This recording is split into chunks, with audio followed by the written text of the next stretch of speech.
राम राम। मैं संदीप कुमार सिहाग, जय Hind senior secondary school कृषि व्याख्याता। आज का हमारा टॉपिक रहेगा कक्षा 12 का खरपतवार यानी वीड। इसमें हम जानेंगे कि खरपतवार किसे कहते हैं और खरपतवारों का वर्गीकरण। तो सबसे पहले तो खरपतवार की परिभाषा, वे पौधे जहाँ जिनको उगना नहीं चाहिए या उस समय उगना नहीं चाहिए वे खरपतवार कहलाते हैं। चाहे वो पौधा फसल का हो या किसी अन्य प्रकार का पौधा हो, वो खरपतवार कहलाता है। वीड शब्द है वो सर्वप्रथम जेंथ्रो टूल के द्वारा दिया गया था। ये भी प्रश्न बन सकता है कि सर्वप्रथम वीड शब्द है वो किसने दिया, तो ध्यान रखना वीड शब्द है वो सर्वप्रथम जेंथ्रो टूल के द्वारा दिया गया। अब हम पढ़ेंगे क्लासिफिकेशन ऑफ वीड और उसमें पहला प्रकार है जीवन चक्र के आधार पर खरपतवारों का वर्गीकरण। जीवन चक्र के आधार पर खरपतवारों को 3 भागों में विभाजित किया गया है। एक नंबर है इसमें 1 वर्षीय खरपतवार यानी एनुअल वीड्स। 1 वर्षीय खरपतवार वे होते हैं जो अपना जीवन चक्र 1 वर्ष में या 1 सीजन में पूरा कर लेते हैं, वे 1 वर्षीय खरपतवार कहलाते हैं। 1 वर्षीय खरपतवारों को पुनः 2 भागों में हम विभाजित कर सकते हैं, खरीफ ऋतु के खरपतवार और रबी ऋतु के खरपतवार। तो पहले हम पढ़ेंगे खरीफ ऋतु के खरपतवार, यानी जो खरीफ वाली फसलों के साथ होते हैं या उगते हैं वो खरीफ ऋतु के खरपतवार कहलाते हैं। जंगली चौलाई, लटजीरा, पत्थरचट्टा, ये खरीफ ऋतु के खरपतवार है। जंगली चौलाई का बॉटनिकल नेम है अमरेंथस विरिडिस। लटजीरा का बॉटनिकल नेम है एकारेंथस एस्परा। पत्थरचट्टा का बॉटनिकल नेम है ट्रायंथमा स्पीसीज। ये सारे खरपतवार है खरीफ ऋतु के हैं। इसके पश्चात रबी ऋतु के खरपतवार में करसरनील, प्याजी, जंगली जई, बथुआ, गेहूसा, जिसे हम गुल्ली डंडा कहते हैं, ये रबी ऋतु के खरपतवार हैं। प्याजी का बॉटनिकल नेम है एस्फोडिलस ट्यूनिफोलियस। जंगली जई का बॉटनिकल नेम है एग्विना फतवा। बथुआ का बॉटनिकल नेम है चिनोपोडियम एल्बम। बथुआ 2 प्रकार का होता है, एक खरबथुआ होता है, उसका बॉटनिकल नेम होता है चिनोपोडियम मुरेल। गेहूसा यानी जो गुल्ली डंडा है उसका बॉटनिकल नेम होता है फेलरिस माइनर। फिर 1 वर्षीय खरपतवार के बाद दूसरा होता है द्विवर्षीय खरपतवार। द्विवर्षीय खरपतवार वे खरपतवार होते हैं जो अपना जीवन चक्र 2 सीजन में या 2 वर्ष में पूरा करते हैं। इस प्रकार के खरपतवार पहले अपने वानस्पतिक वृद्धि करते हैं, उसके पश्चात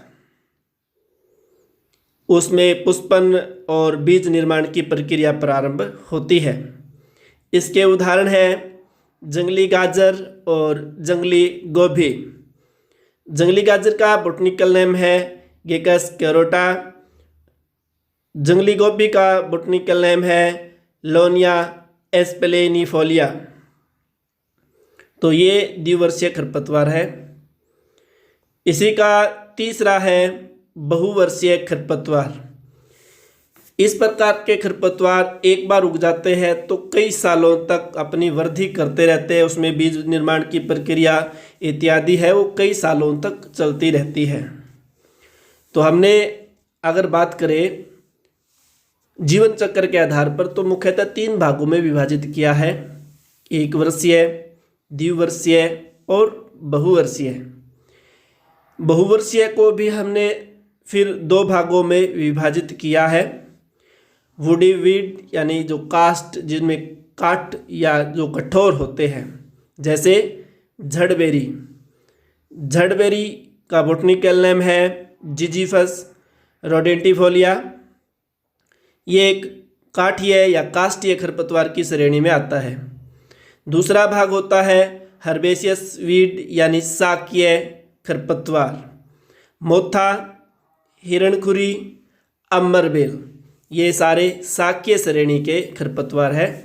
मोथा का बोटनिकल नेम है साइप्रस रोडेंटस।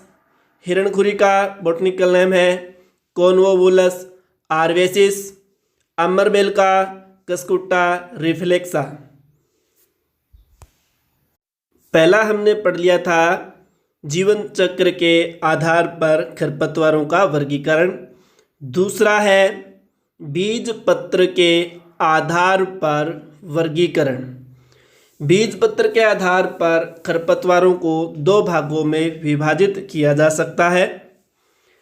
एक नंबर है मोनोकोट वीड यानी एक बीजपत्री खरपतवार। एक बीजपत्री खरपतवार में वे खरपतवार आते हैं जिनके बीज दो समान भागों में नहीं टूटते। सामान्यतः हम कह सकते हैं कि इनकी दाल नहीं बनती, यानी ये दो रूप में समान भाग में नहीं टूटते हैं। मोथा, प्याजी, गेहूसा, दूब घास। दूब घास का बोटनिकल नेम है साइनाडोन डेक्टाइलोन। इस प्रकार अगर हमें याद रखना हो कि एक बीज पत्री खरपतवार हम पहचाने कैसे, तो इनकी लगभग जो पत्तियां होती है वो संकरी होती है। चौड़ी पत्ती वाले खरपतवार इसमें नहीं आते, प्राय। दूसरा है डाइकोटवीड यानी द्विबीजपत्री खरपतवार। द्विबीजपत्री खरपतवार में वे खरपतवार आते हैं जिनके बीज दो समान भागों में टूट जाते हैं, अर्थात उनकी दाल बन जाती है। इसमें मुख्यतः लगभग चौड़ी पत्ती वाले खरपतवार ही आते हैं, तो इसकी पहचान हो सकती है चौड़ी पत्ती वाले खरपतवार। बथुआ, हिरणखुरी, सत्यानाशी, इसका बोटनिकल नेम है आर्जिमोना मैक्सिकाना और जंगली चोलाई। तो ये हमने देख लिया खरपतवारों का बीज पत्र के आधार पर वर्गीकरण। अगला है खरपतवार फसल संबंध के आधार पर खरपतवारों का वर्गीकरण, यानी ये फसल में तो उगते हैं, उसके साथ किस तरह से उगते हैं इसके आधार पर भी खरपतवारों को कई भागों में विभाजित किया गया है। सबसे पहले है निरपेक्ष खरपतवार एब्सोल्यूट वीड। इस श्रेणी के अंतर्गत खेत में उगने वाले एक वर्षीय और द्विवर्षीय सभी खरपतवार शामिल होते हैं, यानी जो भी खरपतवार उगते हैं खेत में वे सारे खरपतवार इस श्रेणी में आते हैं, जैसे कृष्णनील, मोथा, हिरणखुरी, गाजर घास इत्यादि निरपेक्ष खरपतवार की श्रेणी में शामिल होते हैं। दूसरा है सापेक्ष खरपतवार यानी रिलेटिव वीड। रिलेटिव वीड में एक फसल में दूसरी फसल का जो पौधा उग जाता है वो सापेक्ष खरपतवार कहलाता है, यानी फसल में दूसरी फसल का पौधा उगना भी खरपतवार की श्रेणी में आता है और वो श्रेणी होती है सापेक्ष खरपतवार। जैसे गेहूं में अगर चना है तो भी वो खरपतवार है, गेहूं में सरसों का पौधा है वो भी क्या है, खरपतवार की श्रेणी में आता है। तीसरा है नकलची खरपतवार यानी मिमिक्री वीड। इस श्रेणी में वे खरपतवार आते हैं जो देखने में फसल के समान होते हैं, आसानी से उनको हम पहचान नहीं सकते हैं, यानी ये बनावट ऐसी होती है इनकी कि ये फसल से मिलते जुलते होते हैं। बात करें गेहूं में गेहूसा, साधारण भाषा में हम कहते हैं गुल्ली डंडा, तो उसको पहचानना कठिन होता है, वो नकलची खरपतवार की श्रेणी में आता है। 4 नंबर है विशेष सूक्ष्म जलवायु के खरपतवार, यानी कुछ ऐसे खरपतवार होते हैं जिनकी वृद्धि व विकास के लिए एक विशेष प्रकार की जलवायु की परिस्थिति ही चाहिए, अन्यथा उनकी वृद्धि और विकास नहीं होता है। जैसे हम बात करते हैं कासनी खरपतवार। कासनी खरपतवार कहाँ उगेगा? जहाँ उसको ठंडी जलवायु मिले और आर्द्रता ज़्यादा हो, यानी नम स्थान हो। ठंडी व नम जलवायु इसके लिए आवश्यक है। तो विशेष सूक्ष्म जलवायु के खरपतवार का उदाहरण आपको याद रखना है कासनी। इसका 5वां है अवांछित खरपतवार। अवांछित खरपतवार में एक फसल में उसी किस्म का दूसरा पौधा उग जाए, वो कहलाता है अवांछित खरपतवार, यानी रोंगेवीड कहलाता है। जैसे मान लो गेहूं की कल्याण सोना किस्म हमने बो रखी है और उसमें HD 2009 हो गई या HD 2329 हो गई, यानी जो हमने कल्याण सोना बो रखी है उसके अलावा गेहूं की दूसरी किस्म का कोई पौधा है तो वो खरपतवार की श्रेणी में आता है, और इस प्रकार का खरपतवार है वो अवांछित यानी रोंगेवीड कहलाता है। काफ़ी बार प्रश्न आ जाता है कि गेहूं में गेहूं की दूसरी प्रकार का या दूसरी किस्म का पौधा उग जाना क्या कहलाता है? तो वो कहलाता है अवांछित खरपतवार। अगला है परजीवी खरपतवार। परजीवी खरपतवार का मतलब है ये खरपतवार किसी न किसी रूप में दूसरे पौधों पर निर्भर रहते हैं या उन पौधों से पोषण लेते हैं। जैसे रिजके पर अमरबेल, तंबाकू पर ओराबेंकी, बाजरा व ज्वार में स्ट्राइगा, ये परजीवी खरपतवार की श्रेणी में आते हैं। काफ़ी बार आता है तंबाकू का प्रमुख खरपतवार क्या है? तो तंबाकू का प्रमुख खरपतवार ओराबेंकी है, याद रख लेना, ये काफ़ी बार आ चुका है प्रश्न। स्ट्राइगा का संबंध किस फसल से है? ये भी काफ़ी बार आ गया है। तो स्ट्राइगा का संबंध है वो ज्वार या बाजरा से है। रिजके का प्रमुख खरपतवार है अमरबेल। तो इस प्रकार ये हमने पढ़ लिया खरपतवारों का वर्गीकरण खरपतवार फसल संबंध के आधार पर। इस आधार पर खरपतवारों को हमने 6 भागों में पढ़ लिया है। अब हम पढ़ेंगे पत्तियों की बनावट के आधार पर खरपतवारों का वर्गीकरण। पत्तियों की बनावट के आधार पर खरपतवारों को 2 भागों में विभाजित कर सकते हैं, चौड़ी पत्ती वाले खरपतवार और संकरी पत्ती वाले खरपतवार। यानी ये देखने में ही हमें पता चल जाता है कि ये संकरी पत्ती वाले खरपतवार है, ये चौड़ी पत्ती वाले खरपतवार है। तो चौड़ी पत्ती वाले खरपतवारों की श्रेणी में बथुआ, हिरणखुरी, मकोए, लहसुआ, जंगली चौलाई आदि आते हैं। जबकि संकरी पत्ती वाले खरपतवारों में मोथा, दूबघास, गेहूसा, जंगली जई इत्यादि खरपतवार संकरी पत्ती वाली श्रेणी में आते हैं। इस प्रकार पत्तियों की बनावट के आधार पर खरपतवारों को 2 भागों में विभाजित किया गया है। अगला वर्गीकरण है खरपतवारों का मृदा व जलवायु के आधार पर खरपतवारों का वर्गीकरण। यानी ये कौन सी मिट्टी में उगते हैं, कहाँ पाए जाते हैं, कौन से क्षेत्रों में पाए जाते हैं, इसके आधार पर भी हम खरपतवारों को 4 भागों में विभाजित कर सकते हैं। जैसे 1 नंबर है जलमग्न भूमियों के खरपतवार। यानी इस श्रेणी में वे खरपतवार आते हैं जिनको अधिक जल की आवश्यकता होती है और ये ऐसे स्थानों पर उगते हैं जहाँ पर पानी अधिक रुका रहता है या पानी होता है। उदाहरण के तौर पर नदी नालों के किनारों पर या जहाँ पर पानी अधिक रहता है वहाँ पर पराइए उगते हैं, जैसे जलकुंभी, जंगली धान। ये जलमग्न भूमियों में उगने वाले प्रमुख खरपतवार है। दूसरा है शुष्क क्षेत्र के खरपतवार, यानी ये खरपतवार ऐसी जगह पर उगते हैं जहाँ की जलवायु शुष्क होती है, जैसे झड़बेरी, नागफनी, चवासा, वायसुरी। ये सभी खरपतवार शुष्क क्षेत्रों में उगते हैं। अगला है कृषि क्षेत्र के खरपतवार। फसल में उगने वाले लगभग सभी खरपतवार इस श्रेणी में आते हैं।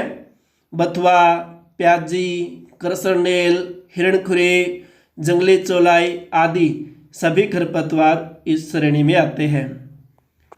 4 नंबर है आकर्षित क्षेत्र के खरपतवार, यानी इस प्रकार के खरपतवार प्राय है वो खेतों में नहीं उगते हैं।